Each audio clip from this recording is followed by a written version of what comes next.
জিয়াউর রহমান তথা তারুণ্যের অহংকার তারেক রহমান সর্বোচ্চ নির্যাতিত হয়েছেন।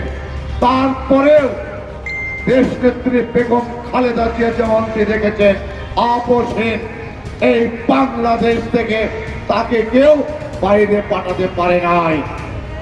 আর এক্ষুনি হাসিনা, নাস্তিক হাসিনা দেখেছেন কিছু না হলেই এই বাংলাদেশের জনগণকে, তার এমনকি তার পরিবারের লোকজনকে ফেলে রেখে তার বাবাও যেরকম পালিয়েছিল, এই খুনি হাসিনাও তেমনি করে পালিয়েছিল।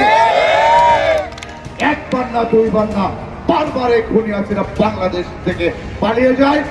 আবার বাংলাদেশের পরিস্থিতি হলে ভালো হলে ক্ষমা চেয়ে এই বাংলাদেশে এসে আবারও এই নির্যাতন আবার অব্যাহত রাখে সাথে বন্ধ হন। তাই আমি বলতে চাই, আমাদের এই বাংলাদেশে আর কোনো খুনি হাসিনা, নাস্তিক হাসিনা কোন রকম এই রকম রক্ত পিপাসু নারীর জন্য এই বাংলাদেশে আর সৃষ্টি না হয়, এদিকে আমাদেরকে লক্ষ্য রাখতে হবে।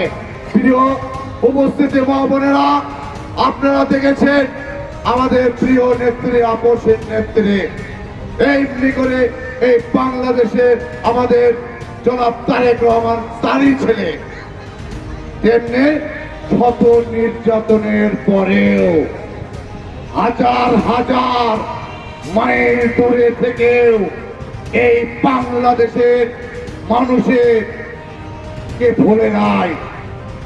হাজার হাজার মাইল দূরে থেকে, ওখান থেকে এই বাংলাদেশে আপন জনতাকে এক কাতারে নিয়ে সেই কিন্তু এই তৃতীয় স্বাধীনতা ঘটিয়েছেন।